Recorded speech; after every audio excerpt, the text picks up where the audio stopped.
দেখছেন কলকাতা টিভি আরো 12 নিয়ে আপনাদের সঙ্গে রয়েছে ভাস্বতী। আর আরো 12 ভাস্বতীর সঙ্গে রয়েছে আমি অভিক। শুরুতে যে খবরে নজর রাখবো, শুভেন্দু অধিকারীর পর এবার খড়গপুরে হিরণের আত্মসহায়কের বাড়িতে পুলিশের হানা। হিরণের পিএ তমগ্নদের বাড়িতে পুলিশ যায় হঠাৎই। খবর পেয়ে রাতেই খড়গপুরে চলে আসেন ঘাটালের বিজেপি প্রার্থী হিরণ চট্টোপাধ্যায় এবং সেখানে এসে পুলিশের সঙ্গে হিরণের তুমুল কথা কাটাকাটি হয়। পুলিশি হানার কোনো নথি নেই এমনটাই কিন্তু দাবি করেছেন ঘাটালের বিজেপি প্রার্থী হিরণ। এবং যেমনটা আমরা দেখেছি যে হিরণের আত্মসহায়ক তমগ্ন দে তার বাড়িতেই কিন্তু পুলিশ তদন্ত করতে যায়, কিন্তু তদন্তের কোনো নথি তাদের কাছে ছিল না এমনটাই কিন্তু দাবি হিরণের। আগামী শনিবার ষষ্ঠ দফায় নির্বাচন রয়েছে ঘাটাল লোকসভা কেন্দ্রে, যেখানে তৃণমূল প্রার্থী দেবের প্রতিপক্ষ হিসেবে বিজেপির তরফে লড়ছেন হিরণ চট্টোপাধ্যায়। আর তার আগে হিরণের আত্মসহায়কের বাড়িতে পুলিশের হানা। মেদিনীপুরে দুই বিজেপি নেতার বাড়িতে পুলিশের হানা। যদিও পুলিশের সঙ্গে বচসা হিরণ চট্টোপাধ্যায়ের, কি কারণে পুলিশের অভিযান তা নিয়ে কিন্তু কোনো রকম কোনো প্রতিক্রিয়া পাওয়া যায়নি পুলিশের তরফে।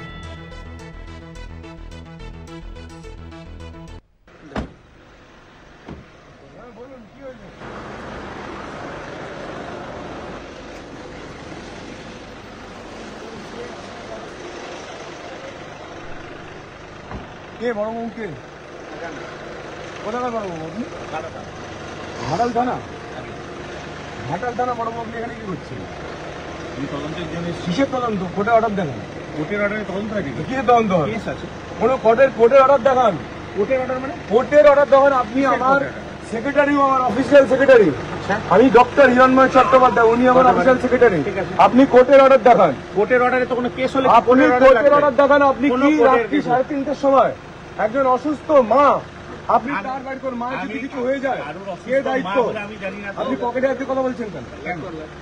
আমি একজন এমএলএ, ঠিক আছে, পাবলিক রিপ্রেজেন্টেটিভ, আপনি পকেটে হাতে কথা বলতে পারেন না। আপনি আঙুল তুলে কথা বলতে পারেন না। কেন বলবো না? আপনি আমার ছেলের বাড়িতে আসছেন। আমি আমার তদন্ত করতে এসেছি। কি তদন্ত? কোর্টের অর্ডার দেখান। কেন কোর্টের অর্ডার? কেন কোর্টের অর্ডার দেখান? আপনাকে কোর্টের অর্ডার দেখাতে আমি বাধ্য নই। বাধ্য আপনি? না বাধ্য নই। আমার সেক্রেটারি তো হতে পারে। আপনার সেক্রেটারি, আপনার সেক্রেটারি, আপনার আমি কারণ থেকে জায়গা নিচ্ছি তোমার গাড়ি। রংবাজি করতে আসছেন? রংবাজি করতে আসেনি। ইয়ার কি মারার জায়গা হয়ে গেছে? ইয়ার কি মারার জায়গা নেই এখানে।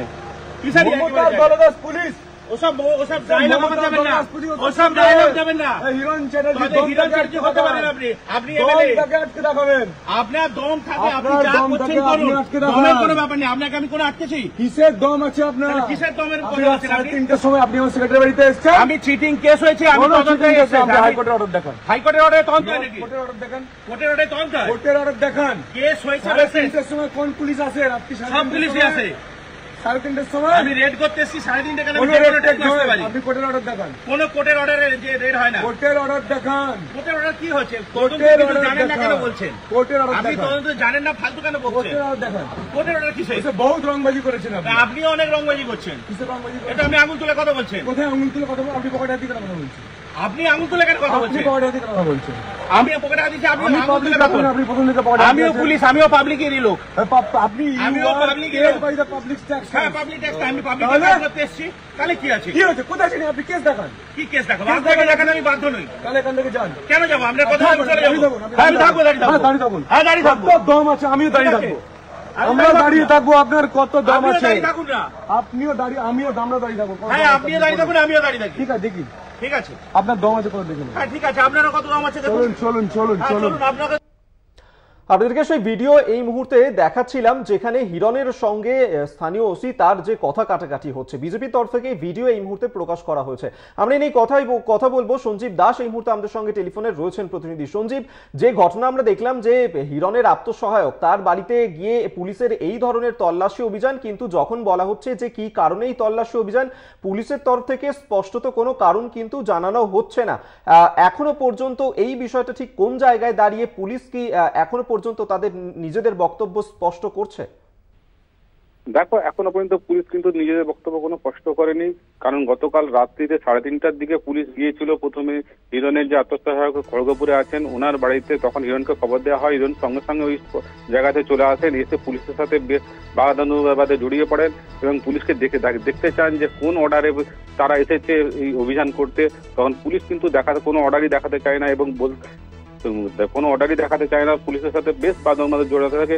এখনো পর্যন্ত পুলিশ কিন্তু সকাল পর্যন্ত ছিল, সকালের পর পুলিশ কিন্তু ওই জায়গা থেকে চলেছে। আরেকটা মজার বিষয় হলো কিন্তু খড়গপুরে থাকলেও খড়গপুর থানার কিন্তু কোনো পুলিশ যায়নি, এটা অন্য কোনো থানা থেকে পুলিশ এসে এই অভিযান করেছিল।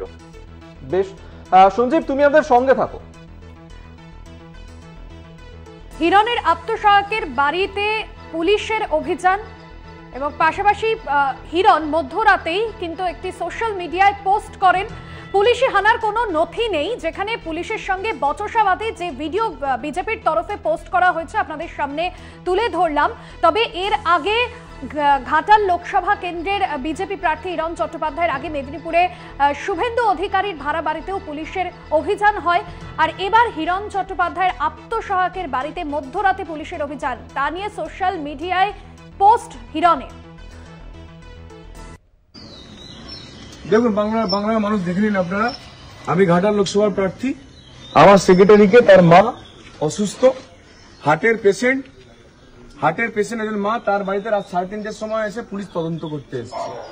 তদন্তের কোনো কাগজ দেখাচ্ছে না, কিন্তু পুলিশ তদন্তের কোনো কাগজ পুলিশ দেখাচ্ছে না। একদল পুলিশ যেন মনে হচ্ছে পাকিস্তান থেকে টেরোরিস্ট এসছে, যেন মনে হচ্ছে পাকিস্তান থেকে টেরোরিস্ট এসছে, এই বাড়িতে লুকিয়ে আছে, পুলিশ এসছে তাদেরকে ধরতে। আরে ভদ্রমহিলা কি করছেন? ভিডিও করছেন? করুন করুন করুন, নিশ্চয় আপনি আপনার কাজটা করুন মন দিয়ে, আপনি আপনার কাজ মন দিয়ে করবেন, নিশ্চয়ই করবেন আপনি।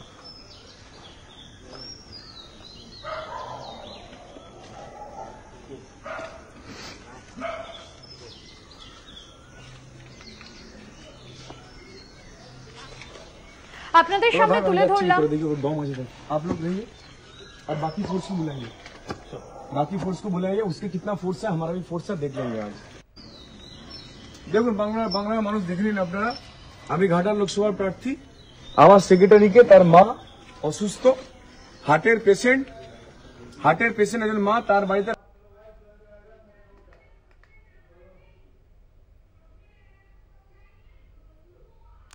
হিরণের আত্মসহায়কের বাড়ির পাশাপাশি ঘাটাল সাংগঠনিক জেলার আরো এক বিজেপি নেতার বাড়িতেও পুলিশের হানা। ঘাটালের বিজেপি নেতা সৌমেন মিশ্র, তার বাড়িতে পুলিশের অভিযান। অভিযোগ, বুধবার ভোর রাতে বাড়িতে ঢুকে ভয় দেখানোর চেষ্টা করেছে পুলিশ। বিজেপি নেতা সৌমেন মিশ্র সেই সময় বাড়িতে ছিলেন না, সেই কথা কিন্তু জানলেও দরজায় লাগাতার ধাক্কা মারে পুলিশ, এমনটাই কিন্তু অভিযোগ করা হচ্ছে। স্ত্রী এবং 2 শিশু কন্যাকে নিয়ে আতঙ্কে রয়েছে বলে জানান বিজেপি নেতা সৌমেন মিশ্র, যদিও এ বিষয়ে পুলিশের তরফে কোনো প্রতিক্রিয়া পাওয়া যায়নি। একদমই তাই, বিজেপি নেতা সৌমেন মিশ্র তার বাড়িতেও কিন্তু পুলিশের এই তল্লাশি অভিযান চলে। মেদিনীপুরের 2 বিজেপি নেতার বাড়িতে পুলিশ।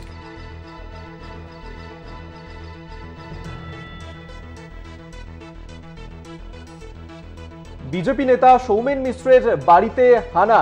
আপনারা জানেন যে মেদিনীপুরে 2 বিজেপি নেতা, তার বাড়িতে এই ধরনের পুলিশের অভিযান। কি অভিযোগ জানানো হচ্ছে সৌমেন মিশ্রের তরফে, শোনাব আপনাদের। রাত্রি প্রায় কাছাকাছি 3টে নাগাদ এই বাড়িতে পুলিশ আসে। আমি ছিলাম না, আমার দাদা উপরে থাকেন, তিনি বারবার কলিং বেল বাজিয়ে বাজিয়ে দাদা উঠে আসেন। ওপরে আসার পরে জানলা দিয়ে উনি কথা বলেন, ওনাকে বলে যে মাস্টারমশাই কোথায় এবং উনি আছেন কি না, দরজা খুলুন, ওনাকে দরকার। তো জানি না কি জন্য পুলিশ এসেছিল, কি ব্যাপার, কিছুই বুঝতে পারছি না, কিচ্ছু বুঝতে পারছি না। আমি বিজেপি করি, নরেন্দ্র মোদীর আদর্শে দীক্ষিত হয়ে বিজেপি করি, হিরণ চট্টোপাধ্যায়কে জেতানোর জন্য নেমেছি আমি। রাত 3টার সময় পুলিশ এসে গোটা বাড়ি ঘিরেছে, ঘিরে নিয়ে এবার সে উপরে কলিং বেল, আমাদের ভাড়াটিয়াদের কলিং বেল বারবার বাজাচ্ছে, তাদেরকে ডাকছে, তারা এসছে, তাদের সঙ্গে কথা বলছে, গেট খুলুন, এইসব করছে। যদি পুলিশ যদি এরকম এসে বাড়িতে আচমকা রাত্রেবেলা অকারণে এসে এরকম করে জ্বালায়, তাহলে আমরা তো এই যে বাচ্চা নিয়ে, 2টা বাচ্চা নিয়ে বাড়ি থেকে, ও তো থাকে না বাড়িতে, ও বাইরে এদিক ওদিক করে চলে যায়, আমাদেরও তো একটা ভয় লাগবে না, আতঙ্ক চলে আসবে, পুলিশ কেন আসছে। বা পাশাপাশি যারা আছে তারা দেখবো কি ব্যাপার, বিরাট কিছু হয়ে গেছে নাকি, এই যে এই জিনিসগুলো মানুষ পুলিশের উপর আস্থা রাখবে কি করে, ভরসা। আপনাদেরকে শোনালাম সৌমেন মিশ্র এবং তার পরিবারের তরফে যে অভিযোগ তারা করছেন, যে যেভাবে তাদেরকে হেনস্থা করা হয়েছে, পুলিশ গভীর রাতে গিয়ে যেই ধরনের তল্লাশি অভিযান চালিয়েছে সেখানে কিন্তু নিজেদের অবস্থান স্পষ্ট করেনি, কি কারণে এই তল্লাশি অভিযান তাও কিন্তু স্পষ্ট করেনি পুলিশ, সেই অভিযোগই তারা আনছেন। একদমই। এবং আগামী ষষ্ঠ দফার নির্বাচন রয়েছে মেদিনীপুরে, তার আগে মেদিনীপুরের 2 বিজেপি নেতার বাড়িতে পুলিশের হানা।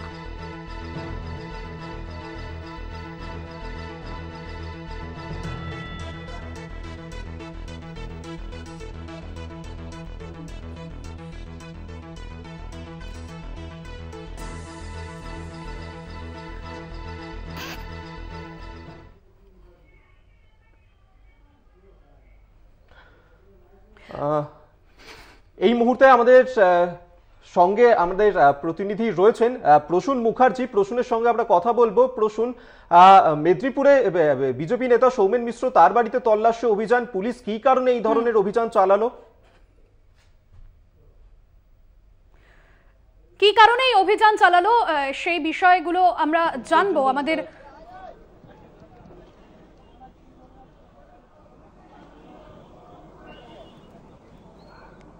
প্রসূন শুনতে পাচ্ছ? প্রসূন, কি কারণে সৌমেন মিশ্রের বাড়িতে তল্লাশি অভিযান চালালো পুলিশ? প্রতিক্রিয়া পাওয়া যায়নি। সৌমেন মিশ্র যেটা দাবি করেছেন তার কোনো পূর্বে কোনো কেস নেই, মানে নিজস্ব কোনো নেই, রাজনৈতিক মামলা বিভিন্ন এতে রয়েছে যদিও, তো পুলিশের তরফ থেকে কোনো ইন্টিমেশন তাকে দেওয়া হয়নি। উনি আশঙ্কা একটা করেছিলেন, গতকাল শুভেন্দুর যে সভা কেশপুরের ঘোষরিয়াতে ছিল সেখানেই তিনি অনুমান করেছিলেন বলে বলছেন যে একটা এই ধরনের কোনো কিছু ঘটতে পারে। তো পুলিশের তরফে এখনো পর্যন্ত কোনো প্রতিক্রিয়া পাওয়া যায়নি এই তল্লাশির ব্যাপারে। সৌমেন মিশ্র স্ত্রী শম্পা মিশ্র যেটা বলেছেন যে রাত ঠিক 3:20 নাগাদ গোটা বাড়ি তাদের ঘিরে ফেলে পুলিশ এবং ওনাকে বারবার ডাকতে হন, তো উপর থেকে জানানো হয় যে উনি বাড়িতে নেই সেই মুহূর্তে। তো এরপর ওনার ফ্যামিলি এবং বাড়ির একেবারেই প্রশ্ন অবশ্যই এদিকে আমাদের নজর থাকবে। তবে আপাতত ধন্যবাদ জানাবো তোমাকে, এতক্ষণ সরাসরি আমাদের সঙ্গে ছিলেন প্রতিনিধি প্রসূন।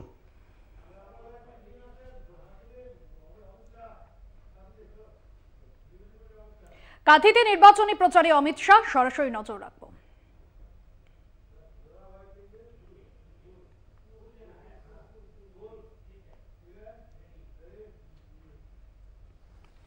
नरेंद्र मोदी की झोली में जाने वाली है। बंगाल में 30 सीटें आते ही आप समझकर रखना, ये तृणमूल कांग्रेस खंड खंड हो जाएगी और ममता दीदी की सरकार विदाई हो जाएगी, विदाई हो जाएगी। भाइयों बहनों, आपने 19 में मोदी जी को 18 सीटें दी और नतीजा क्या हुआ मैं आपको बताना चाहता हूं। कांथी वालों, मुझे बताओ, राम मंदिर बनना चाहिए था या नहीं बनना चाहिए था? अरे जोर से बोलो, बनना चाहिए था या नहीं बनना चाहिए था? 70 साल से ये कांग्रेस पार्टी, तृणमूल कांग्रेस राम मंदिर को रोक कर बैठे थे। मोदी जी ने मोदी जी को आपने दूसरी बार प्रधानमंत्री बनाया। 5 ही साल में केस भी जीता, भूमि पूजन भी किया और 24 जनवरी को प्राण प्रतिष्ठा कर जय श्री राम कर। भाइयों बहनों, जब प्राण प्रतिष्ठा हुई उसका निमंत्रण ये ममता दीदी को दिया गया। ममता दीदी को भी कहा, आइए दीदी, राम तो सभी का है, आप भी आइए। मगर वो नहीं गई भाई, प्राण प्रतिष्ठा में अयोध्या नहीं गई। क्यों नहीं गई मालूम है आपको? मालूम है? चलो मैं बताता हूं।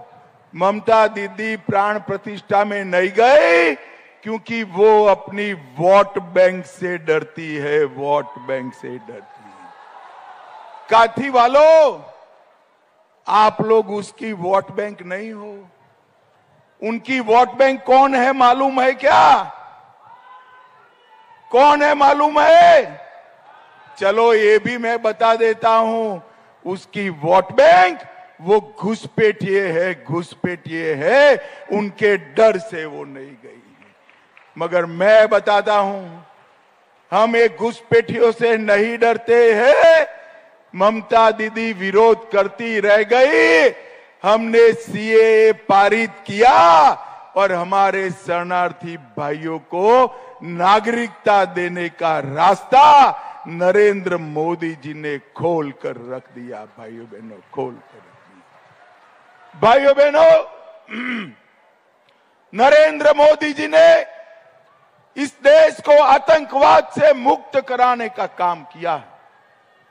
ये सोनिया मनमोहन की सरकार थी, ममता दीदी के सपोर्ट से चलती थी।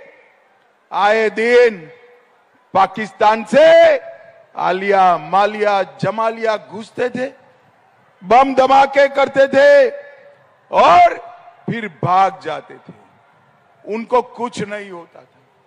मोदी जी की सरकार आपने बनाई। मोदी जी की सरकार में उरी और पुलवामा पर हमला हुआ, 10 ही दिन में सर्जिकल स्ट्राइक और एयर स्ट्राइक कर कर नरेंद्र मोदी जी ने पाकिस्तान के घर में घुसकर गुंडे किसी का बाल भी बांका नहीं कर पाए हैं। बाल इस बार मैं आपको कहकर जाता हूं, चुनाव आयोग ने फ्री एंड फेयर मतदान की व्यवस्था की है और हमने चुनाव आयोग के सामने मांग करी है कि काउंटिंग के बाद भी पैरामिलिट्री फोर्स की कंपनियां यहां रहे और लोगों की सुरक्षा करें। भाइयों बहनों, ममता बनर्जी मां, माटी और मानुष के नारे के साथ आई थी और देखते देखते वो नारा मुल्ला, मदरसा और माफिया में बदल गया। आज मैं बताना चाहता हूं, ये बंगाल घुसपैठियों के लिए स्वर्ग बना पड़ा है। बंगाल की घुसपैठ न केवल बंगाल, देश के लिए चिंताजनक है और सबसे ज्यादा नुकसान हमारे बंगाल का हो रहा है। जिस तरह से डेमोग्राफी चेंज कर रही है ममता बनर्जी, ये पाप है, पाप। मेरी बात याद रखना ममता दीदी, वोट बैंक के लिए देश की सुरक्षा को आप ताक पर रख रहे हो। और मुझे बताओ भाइयों बहनों, एक कट मनी बंद होना चाहिए या नहीं होना चाहिए? अरे जोर से बोलो, होना चाहिए या नहीं होना चाहिए? ये भ्रष्टाचार बंद होना चाहिए या नहीं होना चाहिए? ये सिंडिकेट बंद होनी चाहिए या नहीं होनी चाहिए? क्या ममता दीदी कर सकती है? कर सकती है? जोर से बोलो, कर सकती है? केवल और केवल नरेंद्र मोदी के नेतृत्व में भारतीय जनता पार्टी ही कर सकती है। एक बार 30 से ज्यादा सीटें जिता दो, एक गाय की तस्करी बंद हो जाएगी, कोयला की तस्करी बंद हो जाएगी, घुसपैठ आदमी तो छोड़िए, परिंदा भी पैर नहीं मार पाएगा, परिंदा भी पैर नहीं मार। ये माफियाओं को चून चून कर, ये माफियाओं को चून चून कर उल्टा लटका कर सीधा करने का काम भारतीय जनता पार्टी। भाइयों बहनों, मैं आज कहने आया हूं, ममता के शासन में घुसपैठिए को प्यार है और सीए पर वार कर रही है। भाजपा को ला दीजिए, सीए तो जमीन पर उतरेगा ही, घुसपैठ भी बंद हो जाएगी।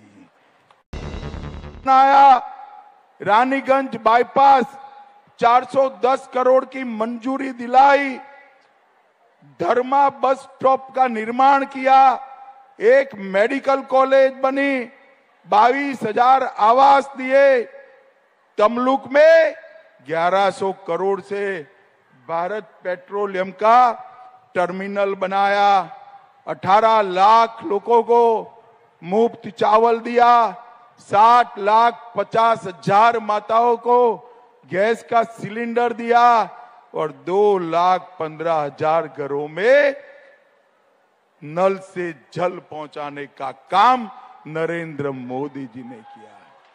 भाइयों बहनों, आज मैं काथी वालों को विश्वास दिलाकर जाता हूं, आपकी जितनी भी परेशानियां है ना, उसका रास्ता नरेंद्र मोदी और शुभेंदु अधिकारी के हाथ मजबूत करने में। मैं आपको कहकर जाता हूं, शुभेंदु दा ने यहां से ममता बनर्जी को हरा दिया, वो दूसरे रास्ते से मुख्यमंत्री बनी, मगर इस बार इतने प्रचंड बहुमत से हराइए कि दूसरा रास्ता भी उसका बंद हो जाए। भाइयों बहनों, बंगाल में 30 सीट भारतीय जनता पार्टी की खुशहाल बांग्ला, सोनार बांग्ला का रास्ता प्रशस्त करेगी। मुझे बताइए, मोदी जी को प्रचंड बहुमत से आप जिताएंगे? अरे जोर से बोलो, हाथ उठाकर जिताओगे? कमल के निशान पर बटन दबाओगे?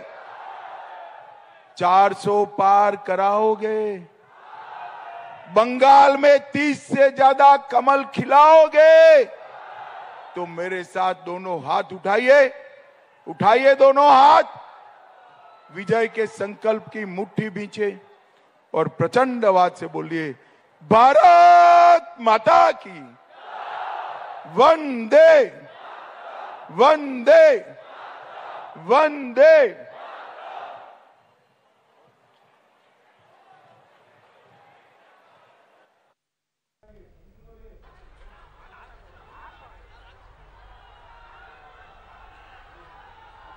কলকাতায় বাংলাদেশের সাংসদের রহস্য মৃত্যু। গত 12ই মে চিকিৎসার জন্য কলকাতায় আসেন তিনি। 14ই মে থেকেই নিখোঁজ ছিলেন আনোয়ারুল আজিম এবং সেই ঘটনার তদন্ত ইতিমধ্যেই শুরু করেছে পুলিশ, যেখানে এই বাংলাদেশের একজন সাংসদ তিনি এখানে এসে তার যে রহস্য মৃত্যুর ঘটনা, কলকাতায় বাংলাদেশের সাংসদের রহস্য মৃত্যু, গত 12ই মে চিকিৎসার জন্য তিনি কলকাতায় এসেছিলেন।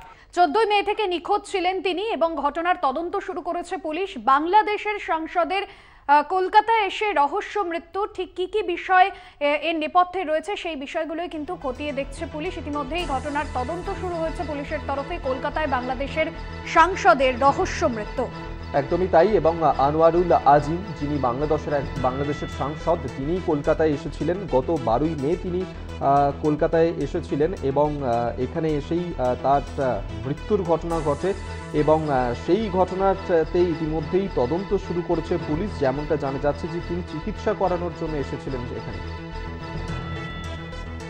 জয়ন্ত চৌধুরী টেলিফোনে এই মুহূর্তে আমাদের সঙ্গে রয়েছেন প্রতিনিধি। জয়ন্তদা, ঠিক কি ঘটনা ঘটেছিল? আনোয়ারুল আজিম তিনি এদেশে এসেছিলেন চিকিৎসার জন্য, তারপরেই তার এই ধরনের মৃত্যু জানিয়ে রহস্য তৈরি হয়েছে। হ্যাঁ, বিষয়টা হচ্ছে এই ঘটনাটা গত 2-3 দিন আগে জানা গেছে এবং উনি যেহেতু বর্ণনা করে তার যে বন্ধুর বাড়িতে উঠতেন, প্রায়শই উঠতেন এবং সেখান থেকেই সেই বন্ধু মারফতই জানা গেছে উনি মাঝে মাঝে চিকিৎসার জন্য কলকাতা আসতেন। দক্ষিণ শহরতলির একটি হাসপাতালে উনি নিয়মিত চিকিৎসা করান।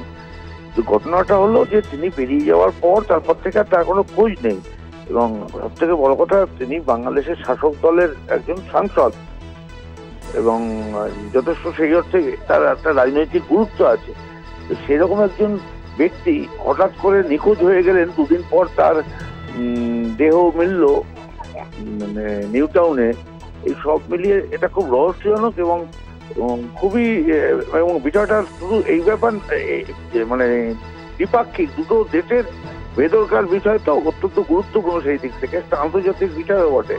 তার কারণ যে তিনি সাধারণ নাগরিক হিসেবে এখানে এসে হারিয়ে গেলেন বা কিছু হলেন আলাদা কথা, তিনি একজন রাজনৈতিক ব্যক্তি এবং সাংসদ বটে শাসক দলের। সেই কারণেই তার এই মৃত্যুর পেছনে অন্য কোনো রাজনৈতিক বিষয় রয়েছে কিনা, যেটা তার বাংলাদেশের কোনো সম্পর্ক রয়েছে কিনা, সবটাই নিশ্চয়ই খতিয়ে দেখা হবে।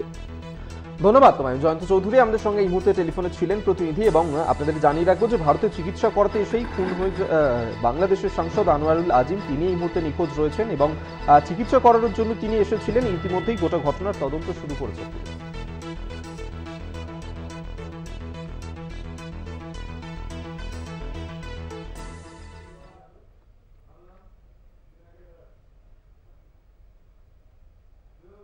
এরপর যে খবরের দিকে নজর রাখবো, রাজ্যপালের বুকে বিজেপির ব্যাজ।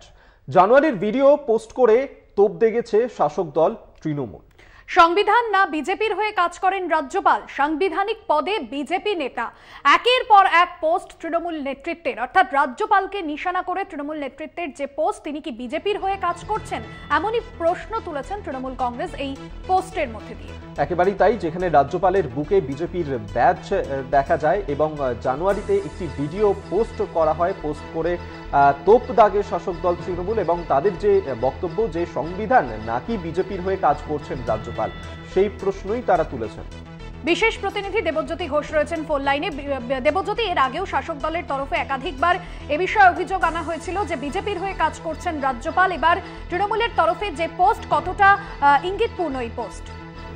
দেখো, সমাজ মাধ্যমে একটা ছবি ঘোরাফেরা করছে গত কয়েকদিন ধরে, যদিও সূত্র মারফত জানা যাচ্ছে সেই ছবিটি জানুয়ারি মাসে। সেখানে দেখা যাচ্ছে এ রাজ্যের যে রাজ্যপাল রয়েছেন, বঙ্গের রাজ্যপালের বুকেতে একটি ব্যাজ রয়েছে, সেটি ভারতীয় জনতা পার্টির। তৃণমূল কংগ্রেসের পক্ষ থেকে ইতিমধ্যেই প্রশ্ন তোলা হয়েছে যে এই যে ব্যাজ লাগানো ছবিটি, এটা কতদিন আগেকার, এবং যদি এ রাজ্যে রাজ্যপাল হবার পর এই ছবিটি তার বুকে শোভা পেয়ে থাকে, তাহলে তিনি এই পদে থাকতে পারেন না, এই পদ থেকে অবিলম্বে তার পদত্যাগ করা উচিত। তৃণমূল কংগ্রেসের পক্ষ থেকে বারে বারে কিন্তু রাজ্যপালকে আক্রমণ করা হয়েছে। রাজ্যপাল এবং রাজ্য সরকারের মধ্যে যে সংঘাত ছিল, সেখানেও বারবার তার বিরুদ্ধে তৃণমূল কংগ্রেস অভিযোগ করেছে। গত কয়েকদিন ধরেই দুটি শ্লীলতাহানির ঘটনা রাজ্যপালের বিরুদ্ধে তৃণমূল কংগ্রেসের পক্ষ থেকে অভিযোগ করা হয়েছিল। সেই সময় কিন্তু রাজপথে তৃণমূল শিক্ষা সেলের পক্ষ থেকে মিছিল করা হয়েছিল যে অবিলম্বে রাজ্যপালের পদত্যাগ করা উচিত। তারপরেই কিন্তু এই রাজ্যপালের বুকে যে ভারতীয় জনতা পার্টির ব্যাজ দেখা গেছে, তা নিয়ে কিন্তু তৃণমূল কংগ্রেস নতুন করে আরো একটি রাজনৈতিক ইস্যুকে সামনে পেয়েছেন এবং সেই মতো তারাও কিন্তু পথে নেমেছেন। ইতিমধ্যে সাগরিকা ঘোষ, তৃণমূল কংগ্রেসের রাজ্যসভার সাংসদ, তীব্র প্রতিক্রিয়া জানিয়েছেন এবং তৃণমূল কংগ্রেসের পক্ষ থেকে কুণাল ঘোষও তীব্র প্রতিক্রিয়া জানিয়ে বলেছেন যে অবিলম্বে তার পদত্যাগ করা উচিত যদি এ রাজ্যের রাজ্যপাল হওয়ার পর এই ছবি তার বুকে লাগানো থাকে। একদমই ধন্যবাদ জানাবো দেবজ্যোতি, আমাদের বিশেষ প্রতিনিধি ছিলেন ফোন লাইনে।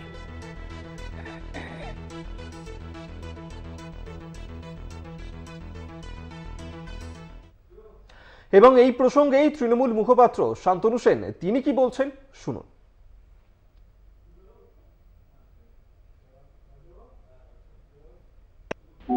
নারীদের যৌন নির্যাতনে এবং নারী ধর্ষণে অভিযুক্ত বাংলার সাংবিধানিক প্রধান মাননীয় রাজ্যপাল, তিনি যে প্রথম থেকে বিজেপির অঙ্গুলি হেলনে চলে রাজধর্ম পালন না করে তিনি পদ্মপালে পরিণত হয়ে বিজেপির মুখপাত্র এবং বিজেপির সক্রিয় ক্যাডারের মতো কাজ করছেন এবং প্রত্যেক মুহূর্তে তিনি তার পূর্বসূরি জগদীপ ধনখড়কে অনুসরণ করছেন, কারণ জগদীপ ধনখড় বিজেপিকে খুশি করে রাজ্যপাল থেকে সরাসরি ভারতবর্ষের উপরাষ্ট্রপতি হয়েছেন। তাই তিনি আরো বেশি করে বিজেপির তল্পিবাহকতা করে আগামী দিনে আরো বড় কিছু পাওয়ার আশা করছেন। তার প্রত্যেকটা কাজের মধ্যে দিয়ে, কথার মধ্যে দিয়ে সেটা বারবার প্রমাণিত হয়েছে। আজকে তিনি নগ্নভাবে বিজেপির উত্তরীয় গায়ে দিয়ে রাস্তায় নেমে পড়েছেন। আগামী দিনে হয়তো দেখবেন বিজেপির মিছিলও পতাকা নিয়ে আসবে। আপনাদেরকে শোনালাম যে তৃণমূল মুখপাত্র শান্তনু সেন তিনি ঠিক কি বললেন এই প্রসঙ্গে, এবং যেখানে রাজ্যপালের বুকে বিজেপির ব্যাজ দেখা যায়, পশ্চিমবঙ্গের রাজ্যপাল যিনি বিজেপির হয়ে কাজ করছেন, এই অভিযোগই কিন্তু বরাবর করে আসছে তৃণমূল কংগ্রেস। এবার সেই ঘটনারই একটি ভিডিও প্রকাশ্যে আনা হয়েছে তৃণমূলের তরফে এবং যেখানে কিন্তু বিজেপির ব্যাজ লাগানো দেখা যাচ্ছে রাজ্যপাল সিভি আনন্দ বোসের বুকে। জানুয়ারির সেই ভিডিও পোস্ট করে তোপ তৃণমূল কংগ্রেসের, যেখানে দেখা যাচ্ছে রাজ্যপাল সিবি আনন্দ বোস একটি অনুষ্ঠানে গিয়েছেন এবং তার বুকে সেই বিজেপির ব্যাচ লাগানো রয়েছে, যা কার্যত বিজেপির নির্বাচনী প্রতীক। সেই ভিডিও এবং ছবি ঘিরে রাজ্য রাজনীতি কিন্তু ইতিমধ্যেই বিতর্ক তৈরি হয়েছে। তৃণমূলের তরফে যে বারবার সিবি আনন্দ বোসের বিরুদ্ধে বিজেপির সঙ্গে যে ঘনিষ্ঠতার অভিযোগ তোলা হচ্ছিল, তাও কিন্তু সামনে এসেছে এবং এই ঘটনা নিয়ে রীতিমতো তৃণমূলের তরফে পোস্ট করা হয়েছে, কটাক্ষ করা হয়েছে সরাসরি রাজ্যপাল সিবি আনন্দ বোসকে।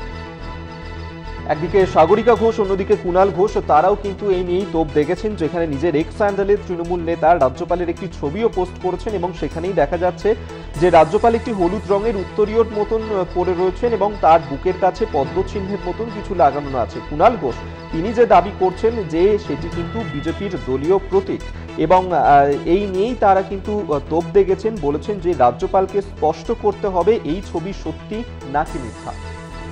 আমরা এই নিয়েই কথা বলবো। বিজেপি নেতা রাহুল সিনহা এই মুহূর্তে আমাদের সঙ্গে টেলিফোনে রয়েছেন। আর রাহুল বাবু, একটি ভিডিও পোস্ট করা হয়েছে তৃণমূলের তরফে, যেখানে দেখা যাচ্ছে রাজ্যপালের বুকে বিজেপির ব্যাজ এবং তারা রাজ্যপালের পদত্যাগ দাবি করছেন, কি বলবেন? দেখুন, বিষয় হচ্ছে তৃণমূল নোংরামি করতে করতে এত নিচে নেমে গেছে। এতদিন তো রাজ্যপালের বিরুদ্ধে মহিলা নিয়ে অনেক কাদা ছোড়াছুড়ি করে খুব একটা সুরাহা করতে পারেনি। এখন সেই কারণে বুকে ব্যাচ লাগিয়ে ছবি তৈরি করে সেই ছবি দেখিয়ে বাজার মাত করার চেষ্টা করছে। কিন্তু আমি মনে করি যতই ফেক ভিডিও তৃণমূল কংগ্রেস তৈরি করুক আর প্রচার করুক, সন্দেশখালীতেও কোনো ওদের কলকে পাবে না। রাজ্যপালের এই ব্যাপারেও মানুষ তাদের সাথে থাকবে না। অতএব মানুষ তৃণমূলের আসল স্বরূপটা বুঝে গিয়েছে যে এটা একটা জাল লোকেদের পার্টি, এতে জাল জিনিস ছাড়া কোনো আসল জিনিস পাওয়া যায়। কিন্তু রাহুল বাবু, তৃণমূলের তরফে অভিযোগ করা হচ্ছে যে রাজ্যপাল এর আগেও বিজেপির হয়ে কাজ করতেন এবং বুকে ব্যাজ লাগিয়েছেন, তিনি কিন্তু বিজেপির হয়েই কাজ করছেন, সংবিধানের কাজ করছেন, এমনটা কিন্তু অভিযোগ আনছে তৃণমূল। যোগাযোগ বিচ্ছিন্ন হয়ে গেছে। রাহুল সিনহা আমাদের সঙ্গে এই মুহূর্তে, বিজেপি নেতা আমাদের সঙ্গে টেলিফোনে ছিলেন।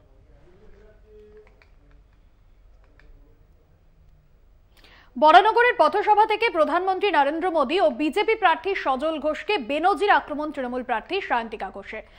মোদীকে গদিজি বলে কটাক্ষ করেন তিনি। পাল্টা সায়ন্তিকার এই বক্তব্যকে প্রকাশ্য মঞ্চে শুনিয়ে বিশ্লেষণ করেন সজল ঘোষ। 1 জুন বরানগরে উপনির্বাচন, তার আগে বাড়ছে আক্রমণের ঝাঁজ। সায়ন্তিকা বলেন, বিজেপি এই নির্বাচনে এলে আমাদের চালনা করার চেষ্টা করবে, যার মূল কন্ট্রোল থাকবে গদিজির হাতে। আমরা এই নিয়ে কথা বলবো। জয়ন্ত মজুমদার এই মুহূর্তে আমাদের সঙ্গে টেলিফোনে রয়েছেন প্রতিনিধি। জয়ন্ত, এই মুহূর্তে যে তরজা শুরু হয়েছে, একদিকে সায়ন্তিকা তিনি যেমনটা বলছেন যে মোদিজিকে গদিজি বলে কটাক্ষ করছেন, তারই পাল্টা দিয়েছেন সজল ঘোষ। এই নিয়ে রাজনৈতিক তরজা ঠিক কোন পর্যায়ে? দেখো, রাজনৈতিক তরজা কিন্তু বরানগরে একেবারে তুঙ্গে। অন্যদিকে আমরা প্রত্যেকেই জানি যে গতকালকে কিন্তু পথসভা ছিল সায়ন্তিকা বন্দ্যোপাধ্যায়। সেই পথসভা থেকে সায়ন্তিকা বন্দ্যোপাধ্যায় বেনজির ভাবে আক্রমণ করেন আমাদের দেশের প্রধানমন্ত্রী নরেন্দ্র মোদীকে। তিনি বলেন যে যদি এই সরকার আবারও এই নির্বাচনে, লোকসভা নির্বাচনে যদি ক্ষমতায় চলে আসে, তাহলে আমরা কিভাবে খাবো, কিভাবে পড়বো, আমাদের লাইফস্টাইল কিভাবে হবে, সেটা ঠিক করে দেবে এই সরকার। তার মূল কন্ট্রোল থাকবে গুজরাটে, গদিজির হাতে। এবং তিনি ভুলবশত গদি বলেছেন। তিনি এটাও জানিয়ে দিয়েছেন যে আমি মোদীকে গদি বলেছি, বেশ করেছি, আমি আমার স্টেটমেন্টকে বদলাবো না। পাশাপাশি তিনি সজল ঘোষকে কিন্তু বেনজির ভাবে আক্রমণ করে বলেন যে সজল ঘোষ, আমি নায়িকা বলে আমি সব থেকে বড় দোষী, আমি মহিলা বলে আমি সব থেকে বড় দোষী। বিজেপির কাজ মহিলাদের উপর আক্রমণ করা, কারণ বিজেপি শিক্ষিত সমাজকে মানে না। এই ধরনের মন্তব্য, এই ধরনের কটূক্তি যখন করছেন সায়ন্তিকা বন্দ্যোপাধ্যায়, তৃণমূল কংগ্রেস প্রার্থী, ঠিক সেই সময় দাঁড়িয়ে অপর মঞ্চ থেকে সায়ন্তিকা বন্দ্যোপাধ্যায়ের এই যে কথা, সেই কথাকে রেকর্ড চালিয়ে বিশ্লেষণ করছেন সজল ঘোষ। সজল ঘোষ পরিষ্কারভাবে দাবি করেছেন, যদি আমি ওনাকে পার্সোনালি অ্যাটাক করে থাকি, সায়ন্তিকা বন্দ্যোপাধ্যায় যেটা বলছেন যে সায়ন্তিকা বন্দ্যোপাধ্যায়ের বাবা, তার পরিবার তুলে মন্তব্য করছেন সজল ঘোষ। সজল ঘোষ পাল্টা বলেছেন, যদি আমি এরকম ধরনের কাজ করে থাকি তাহলে আমাকে আপনারা ভোট দেবেন না। এই মন্তব্যকে কিন্তু বিশ্লেষণ করেছেন পুঙ্খানুপুঙ্খ একেবারে। এবং যেখানে বরানগরে উপনির্বাচন রয়েছে, তার আগে এই ধরনের বক্তব্য, পাল্টা বক্তব্য নিয়েই রাজনৈতিক তরজা শুরু হয়েছে সেখানে। আপাতত ধন্যবাদ তোমায়। জয়ন্ত মজুমদার আমাদের সঙ্গে টেলিফোনে ছিলেন প্রতিনিধি। সায়ন্তিকা বন্দ্যোপাধ্যায় এবং পাশাপাশি সজল ঘোষ কি বলেছেন শোনাবো পরপর। আজকে তারা সরকারে এলে আগে মাছের দোকান, মাংসের দোকান সমস্তটা তুলে দেবে। তারা আমাদের বলে দেবে কি পোশাক পরবো, তারা আমাদের বলে দেবে যে কিভাবে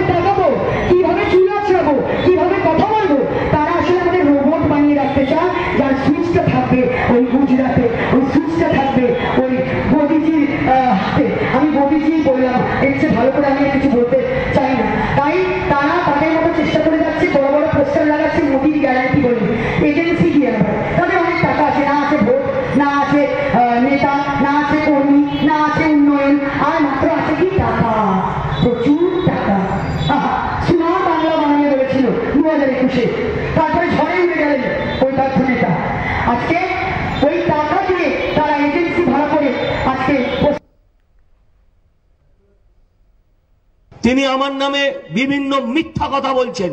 আপনারা মিথ্যা বলবেন, এটা স্বাভাবিক। উনি 70 বছর বয়সে গিয়ে বলছেন আপনি এখন এত কম বয়স থেকে বলা শুরু করেছেন। আপনি যদি আর কিছুদিন এগিয়ে যান তাহলে যে কি ভয়াবহ ঘটনা ঘটবে সেটা ভাবলেও কষ্ট হয়।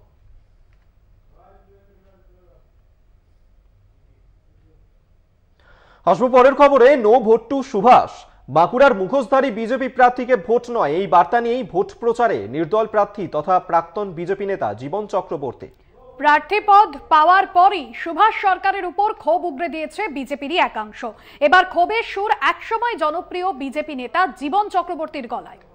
যদিও এই ব্যাপারে গুরুত্ব দিতে নারাজ বিজেপি প্রার্থী সুভাষ সরকার। এই দ্বন্দ্বে লাভ হবে তৃণমূলের, এমনটাই কিন্তু দাবি করছেন খোদ তৃণমূল প্রার্থী অরূপ চক্রবর্তী। যেখানে বাঁকুড়ার বিজেপি প্রার্থী সুভাষ সরকার, তার বিরুদ্ধেই কিন্তু এই অভিযোগ উঠছে, যেখানে বলা হচ্ছে যে নো ভোট টু সুভাষ সরকার, এমনটাই কিন্তু বলা হচ্ছে। এবং সুভাষ সরকারের ওপর ক্ষোভ উগরে দিয়েছেন বিজেপিরই একাংশ। এবার সেই নিয়েই কিন্তু তৃণমূল ফায়দা লুটবে, এমনটাই কিন্তু বক্তব্য তৃণমূলের।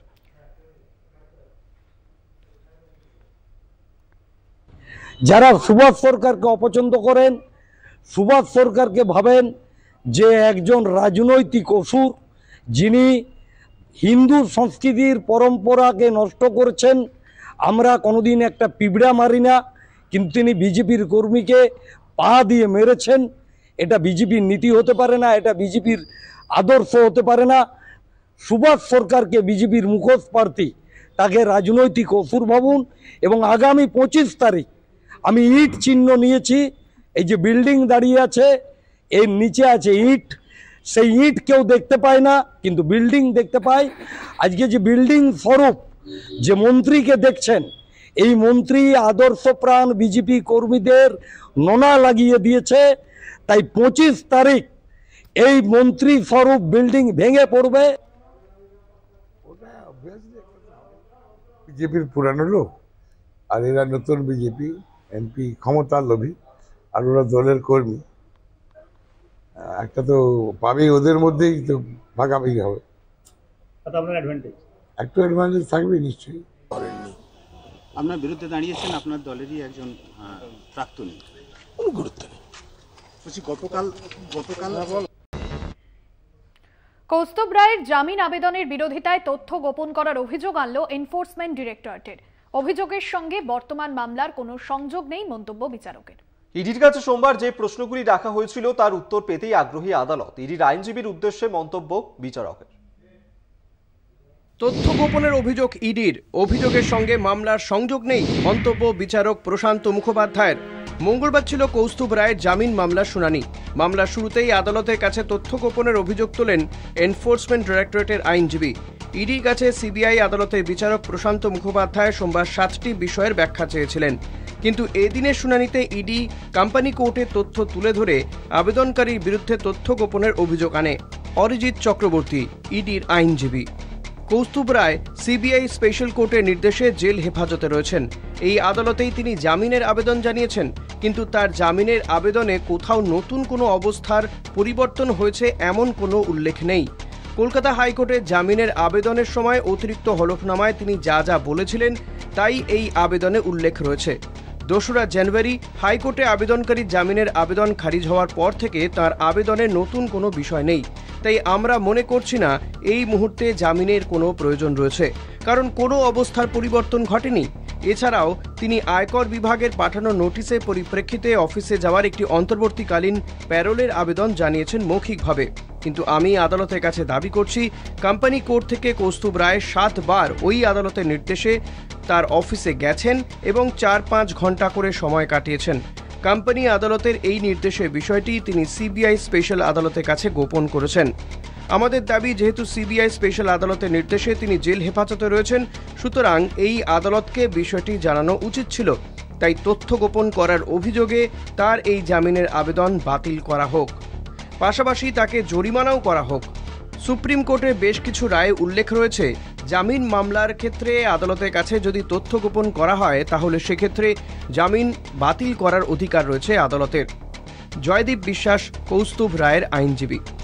ইডির তোলা অভিযোগ পিএমএলএ আইনের আওতাধীন নয় এমন বিষয় নিয়ে ইডি অভিযোগ তুলছে। আসলে অভিযুক্ত কিভাবে চলবেন তা ঠিক করে দিতে চাইছে এই কেন্দ্রীয় তদন্তকারী সংস্থা। বিচারক, আবেদনকারী অন্য কোনো আদালত থেকে সাময়িক ছাড় পেয়েছেন কিনা তা এই আদালত কখনো জানতে চায়নি। এই শুনানির শুরুতেই ঠিক হয়েছিল যে অন্তর্বর্তী জামিন নয়, পুরোপুরি জামিনের জন্যই সব পক্ষের বক্তব্য শোনা হবে। যদি কোনো আদালতের অনুমতি নিয়ে আবেদনকারী অফিস গিয়েও থাকেন, তাহলে সেটা কি আদৌ পিএমএলএ আইন অনুযায়ী গ্রহণযোগ্য অপরাধ?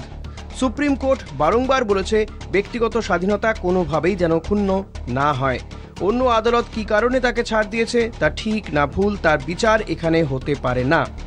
অরিজিৎ, জামিনের আবেদনে কোনো রকম তথ্য গোপন করলে সেই আবেদন খারিজ করা প্রসঙ্গে সুপ্রিম কোর্টের স্পষ্ট গাইডলাইন রয়েছে। এই ক্ষেত্রে কোম্পানি কোর্টের তথ্য গোপন করার স্পষ্ট তথ্য রয়েছে।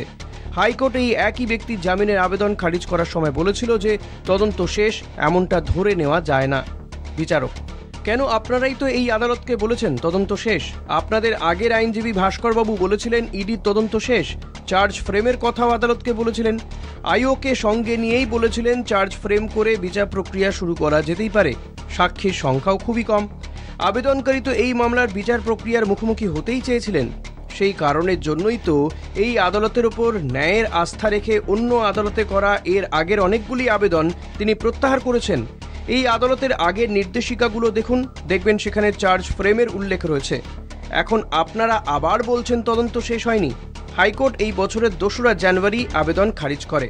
তখন তদন্তের প্রয়োজন হয়তো ছিল, কিন্তু এখনও কি তদন্তের প্রয়োজন আছে?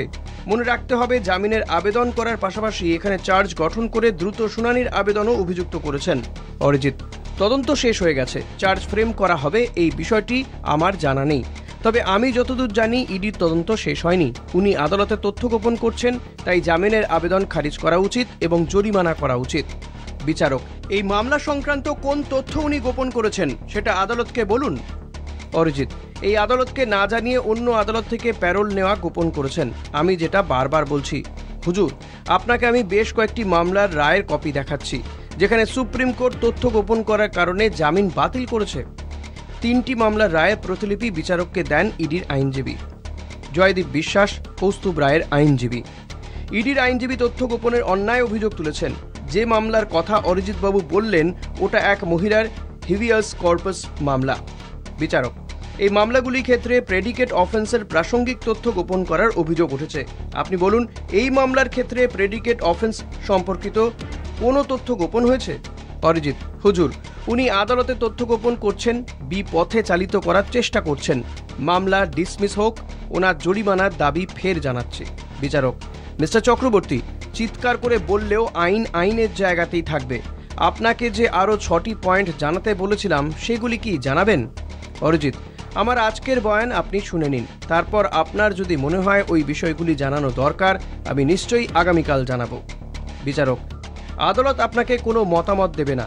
আদালতে প্রশ্নমালার উত্তর আপনি দিতেও পারেন, নাও দিতে পারেন। যদি মনে করেন এই উত্তর দেওয়ার প্রয়োজন নেই, দেবেন না। আদালত কাউকে গাইড করে না। মৃত্যুঞ্জয় চট্টোপাধ্যায়, কৌস্তুভ রায়ের আইনজীবী। হুজুর, জয়দ্রথ যেমন অস্তগামী সূর্যের দিকে তাকিয়েছিলেন, ইডিও তেমনি হাইকোর্টের ছুটির দিকে তাকিয়ে রয়েছে। জয়দীপ বিশ্বাস, কৌস্তুভ রায়ের আইনজীবী।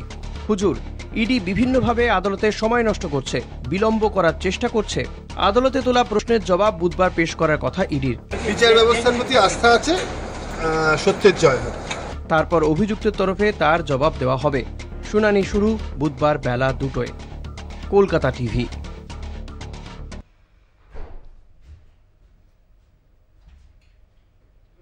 আরো বারো এখন এই পর্যন্তই। দেখতে থাকুন কলকাতা টিভি, রাত দিন 7 দিন।